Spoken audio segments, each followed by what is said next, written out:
The brown-headed cowbird is native to this area, and it has a peculiar biological trait.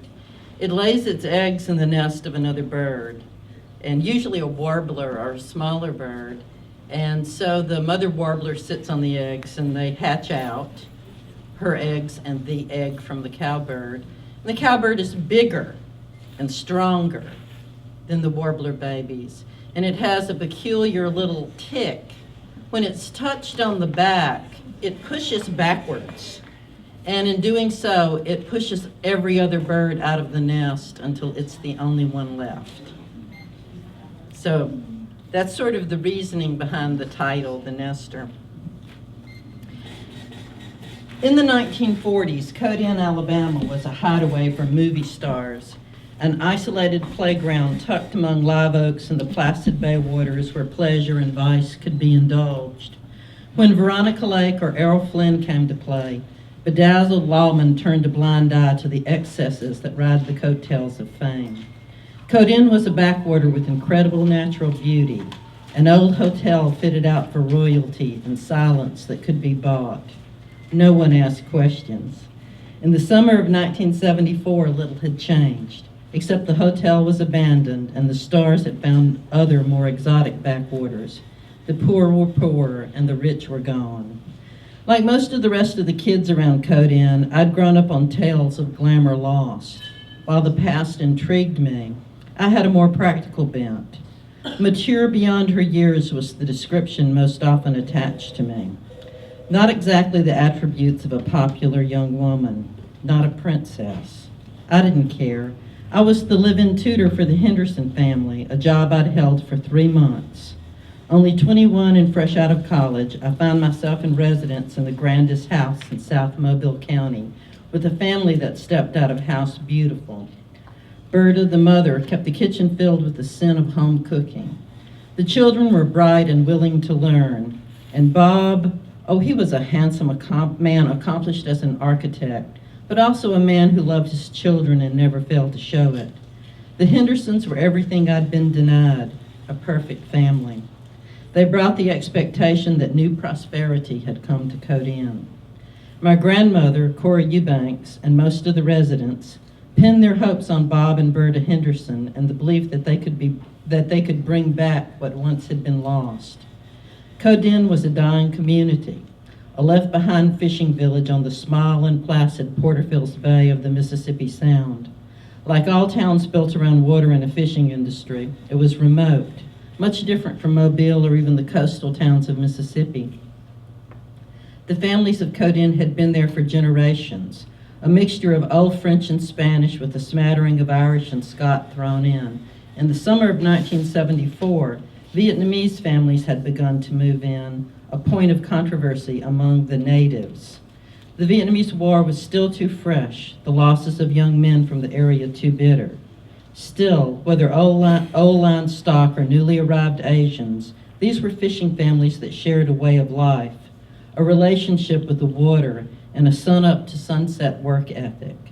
Not so with the Hendersons, a family of golden blonde Californians, as exotic as any of the strange blooms in the garden of Belle Fleur, the showcase home they bought and renovated at the water's edge. They were outlanders, outsiders. They had wealth, looks, education, and most telling, different expectations. While they were viewed with suspicion by many, it couldn't be denied that the family brought the promise of better times to come. Bob Henderson's renovation of Belle Fleur was the first step in his master plan. Seeing the old house restored on the rise of land that led down to the Sound made everyone in Codin feel that better times were coming. Bob's dream of bringing the Paradise Inn back to life was the hottest topic of talk in town that summer. Even I, working in the bosom of the family, believed that the Hendersons would change the luck of Codin. The old stories, the old tales of big bands, rollicking parties, movie stars water skiing. Somehow, by bringing the Paradise back to life, Bob would bring back the flush times. Instead, the Hendersons opened a door to the past that should never have been unsealed. Their arrival initiated a tragic chain of events and unbearable suffering. I thought never to tell this story. I vowed never to think of it again. I changed my name and left, for who would hire a tutor who had been on the scene of 5 grisly murders and who continued to claim she saw what? An evil child? A murdering child? An imposter who moved into the heart of a family with only the goal of murder? So I refused to talk, not to reporters or the therapists, not to anyone. At last they left me alone. I found another post with a family in Ocean Springs, Mississippi, and I saw their children through to college, and then another family in Biloxi, and another in Gulfport. My duties moved me farther along the north coastal rim until I hit a little town south of Corpus Christi, Texas, where I baked in the full glare of the Mexicali sun. At night I drank. Vodka couldn't keep the memories at bay, but it did dull them to the point that I could sleep. Aside from the brutal murders that haunted my dreams, I worried a point of guilt. What role had I played in the destruction of the Henderson family? What role had my grandmother, Cora Eubanks, enacted? Such dark thoughts are less terrifying in the heat of the late summer sun.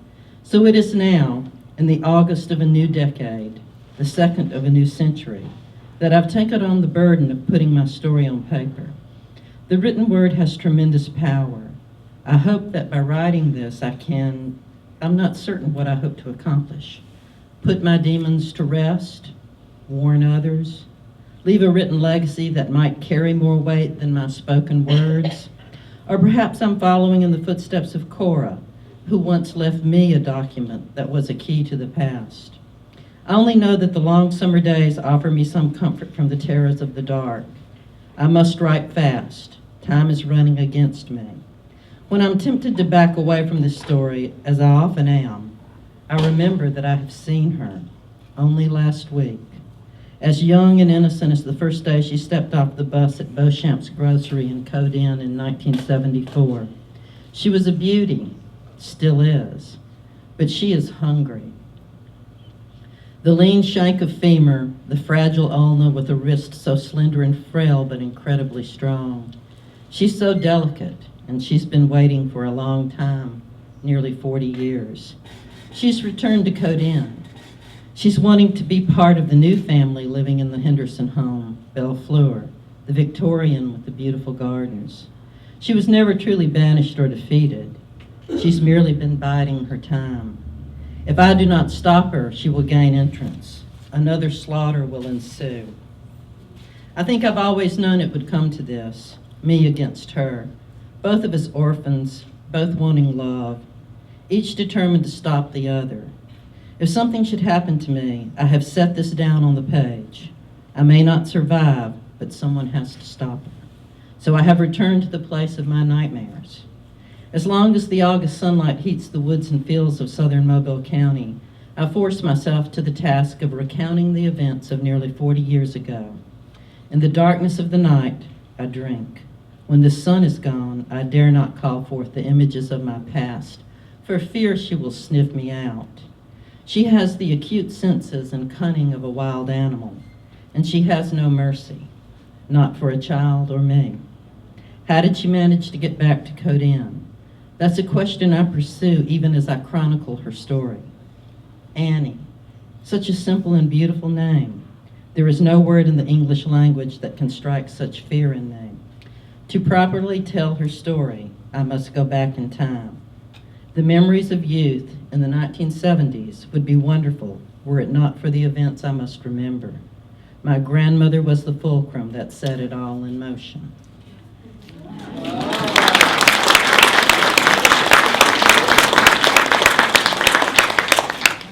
So this is how I've spent the past year.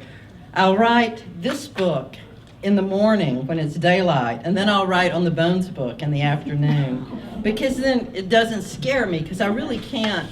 I'm such a little silly that I scare myself, and it's like become an embarrassment in the neighborhood. I live on a farm, so I'm a little bit isolated, not tremendously, but I have to call the neighbors, and I'm like, I've scared myself. Can you come over? And they do. They have to come over and they have to check the closets and they have to walk around. It's very embarrassing.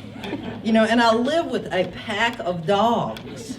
And the worst is you know, when you're sitting there and it's dark and you're like, I just need to finish this one chapter, I need to just finish this chapter, and you're just about to type and the dogs explode, you know? And it's like, who's out there? Who's out there? So I find it to be insane that I am drawn to this darker stuff. I think it's crazy. I think it's like a mental thing going on here. But for some unknown reason, I really like scary stories. And I think it's because my grandmother and my parents would, you know, they would terrorize us. We were very good when Grandma told us stories because we were afraid to get out of bed. Something under the bed would, you know, grab your ankle, that kind of thing. So this is what I've been up to, and Bonefire of the Vanities will be out very, very soon. And I thought, you know, y'all will be able to read that for yourself soon enough. And this will probably be a year before it's out. But it's kind of crazy, and I'm working on the next Bones book, Smarty Bones, which... But I have a title that I got from a lady in Wetumpka, which will be the one after Smarty Bones, and I'm very eager to write this one because the title, Bone to be Wild. I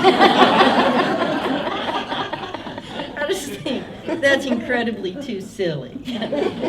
So I really didn't prepare a speech or anything. I thought I would just read to you a minute, and I think Mark is now going to read, and then we'll interview each other.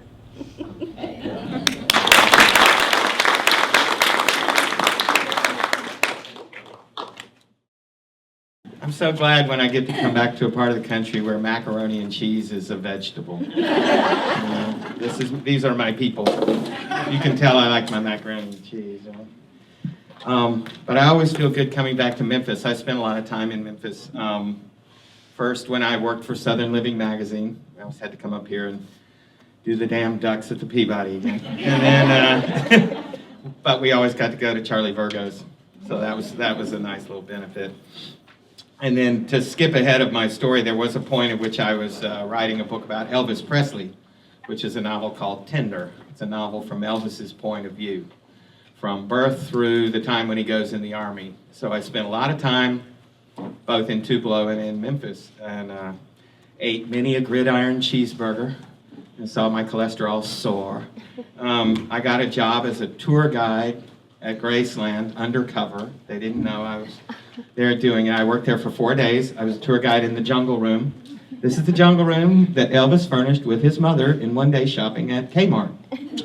I did. But see, I got to go upstairs and see the death bathroom, which you can only see if you're on the staff. So I spent a lot of time in Memphis, and I really loved it here. I'm going to go through, I think a lot of people here are really familiar with Carolyn. So I'm going to tell you a little bit more about my career myself, where I came from. I was born in a town called Monroeville, Alabama, which for those of you who aren't familiar with it, it is the same town that Harper Lee calls Macomb in To Kill a Mockingbird. So I was born there. I didn't grow up there, but we moved around a lot. My daddy was a salesman for Ross and Purina, and we would always go back to Monroeville and visit. And my mother's best friend, Miss Wandy Biggs, lived next door to Nell Harper Lee. And so when I was about 10 years old, Miss Wandy brought out her signed first edition of To Kill a Mockingbird and sat me in a porch swing and said, read this book. And then she would come out every once in a while and she'd say, what part are you on? I'd tell her, and she'd say, well, now that there, you see that stump? That's the tree where where Boo Radley hid the presents for Jim the Scout. And if you walk down this path here, this is the path that Jim was coming back when he broke his arm coming back from the Halloween pageant. And that was the first time I had ever thought about the fact that novels are made from real life. That this dumpy little town that was around me was this magical place in the book. And I suddenly realized that books didn't just appear magically on bookshelves in libraries, that there were people who wrote them. And that the lady who wrote it, she lived right next door, and I could see her. She was like Boo Radley, though. She didn't come out very often. But you could spy her. There she is. So at some point, I decided I wanted to be a writer. And what I have found through the years doing it is my career has taken on an odd theme, which I can sum up as being, be careful what you wish for, because you'll get it. And as an example of this, my first book, when I was working for Southern Living, nights and weekends in the hotel room, I would write my novel. And it was a novel called A World Made of Fire. It's in iambic pentameter. It's set in 1919, and it's about a strange polio plague that comes down upon the country. So it's like a cross between a Stephen King and a Flannery O'Connor or something. But the book begins with an image of my grandmother's house burning to the ground, and everybody in the house dies except the little girl and her brother. And 2 weeks after the book was published, my grandmother's house burned to the ground in exactly the way that I had described in the book. Luckily, she had passed by that point, so no one was hurt in the fire, but the photograph was on the front page of the local paper, and it looked just exactly like the jacket of the book. That was a little creepy. Be careful what you wish for. For my second novel, I moved down to Mobile Bay. I lived in a little town called Magnolia Springs, which Fannie Flagg wrote a book called Redbird Christmas that's set there too. But the book that I wrote, worked on for 4 years there, was called V for Victor. It's a 16-year-old boy's point of view. It's set in 1942 in Mobile Bay in Alabama, and it's about Victor and his attempts to capture the Nazi U-boat that's sneaking into Mobile Bay. And so it's kind of based on Hardy Boys books, but it's an adult book with some more concerns in it too. But I wrote a scene about his grandmother. I invented her. She had a little red John boat and a bright blue bonnet, and she loved to zip up and down the river in that little John boat. And the minute I typed the word John boat and put period, I looked up, and there she went on the river in a little red John boat with a bright blue bonnet. Careful what you wish for. So then I decided, well, I want to try something else. I'd like to be Elvis Presley for a few years. So I decided to write a book about Elvis. I read every book that's ever been written about Elvis. I listened to every piece of music that he ever recorded. I watched every one of those movies, every one of them. And there's some bad ones. The Mary Tyler Moore, oh my God. A change of habit, yes. But after about 3 or 4 years of doing nothing but listening to Elvis Presley all day and writing about Elvis Presley all day, I don't know, something happened to me. I don't know, something happened. I kind of started talking like him. I don't know, I couldn't help it. I kind of had to move around, you know. Well, I published the book, and it was written sort of from his point of view. And as you all know, there are a certain number of people in the world who believe that Elvis is alive. Well, every one of them decided that since he had dictated his book to me, I knew where he was, and I could get messages to him. And so they began to follow me to my book signings and my readings, and like lots of them, like 10 or 20 at a time. And they would come with letters that they wanted me to give to Elvis. All these things, you know, and I didn't expect this, you know, because at first I was real joking, you know, he's dead, folks. If he was alive, he'd be out making money. That's what he did, right? And people didn't want to hear that. And one lady followed me to 5 different events. Please, she said, I'll give you $50. Take this letter to Elvis. And finally, the 5th time I saw her, I'm like, please, you know, bless me, Lord, for what I'm about to do. And I said, just give it to me. I'll see what I can do. I put it in an envelope. I mailed it to Elvis, Graceland, Memphis. My job is done, right? She writes to my publisher. I get a call saying, we've had a complaint that you're going around pretending to know where Elvis is, and that and the lady says you didn't give her a letter to Elvis because if you had, he most certainly would have written her back. I just wish I'd taken her $50, you know? God, be careful what you wish for, right? So then I wrote a book called Crazy in Alabama, which I don't know why, but it starts out with Aunt Lucille coming into the yard with her husband head in a Tupperware lettuce keeper because she got a job to go be in an audition for the Beverly Hillbillies, and he told her no when he should have said yes. And the result of this is his head's in Tupperware and she's going to Hollywood. Okay? Well, after I wrote the book, I went to Germany for a book tour. For some reason, the book was huge in Germany. They just love our civil rights problems. I think it reminds them of something in their past, you know? So I was in Germany, and I was reading, and the people are, you know, is this the way you people in Alabama handle your marital problems? What, you're decapitating some people? Yeah, I said, yep, that's what we do. That's what we do. But I got home, and I found a letter from the Tupperware Museum. And I got very nervous, trademark infringement, here we go. I opened it up, and it was from the director of the museum, and she said, "We want you to know we've placed a copy of your book in our permanent collection because we feel that you've demonstrated an interesting and unusual application of the product." I was so thrilled to find out that Tupperware had a sense of humor. Then when the film was being made, I learned that Tupperware doesn't have a sense of humor. The Tupperware Museum has nothing to do with the Tupperware Company. And we were enjoined by lawsuit from using the word Tupperware in our film. So you see Melanie Griffith refers to it as a plastic freezer container. It just does not have the same ring to it. But be careful what you wish for, you know what I mean? After that, I moved to Costa Rica. I lived down there for 8 years in the jungle. We sold the movie rights. I went for 2 years and worked on the film with Antonio Banderas and his wife, Melanie Griffith. We had a fabulous time. He's a European, so he doesn't understand that writers aren't supposed to be involved in the movies. So he let me be there for every part of it, post-production, pre-production. We got to go to the Venice Film Festival. Film got a 20-minute standing ovation. It was just amazing, and we went to this, in a boat to a palace where they had a party for us. The King of Spain came. This beautiful woman glided up to me in a gold lame dress, Italian lady, and she said, "Are you really the writer of this beautiful movie?" And I said, "Well, yes, in fact, I am." She said, "Good, I want to get a pen. I want Melanie Griffith's autograph." I'm the writer, right? So I must have a pen. This is what the writers are good for in the movies. Be careful what you wish for. I'm holding my pen saying, "Nope, no pen. Don't got one. Don't got one. Careful what you wish for." I came home from doing the movie. I brought myself the first new car I ever had in my whole life. It was a Range Rover. And in Costa Rica, where the roads are all four-wheel drive, it was a really, really fine car. So it was the second week that I had it.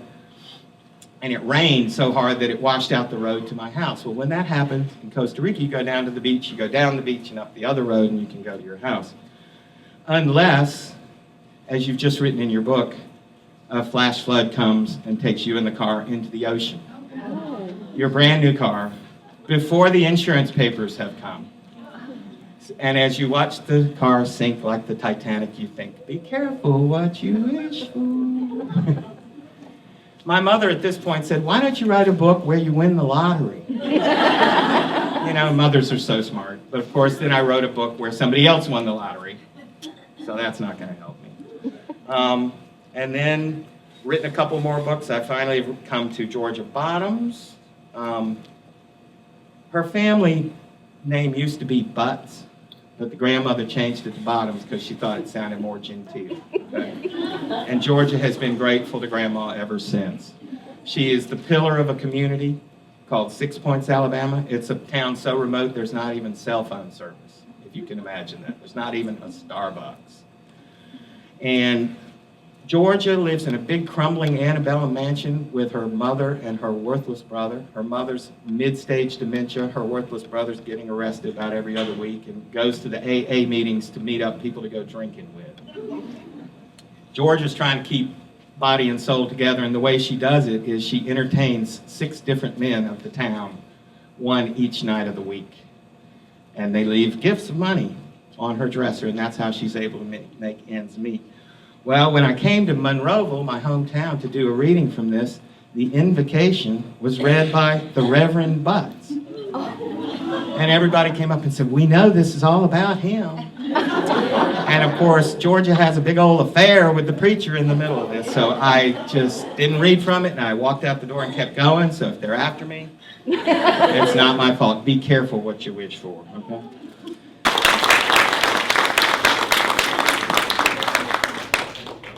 You can sign your iPad. That's what people are doing, actually. I have been asked to autograph iPads. Well, thank you, ma'am. Thank you. You read the page. Thanks a lot. Don't forget your other books.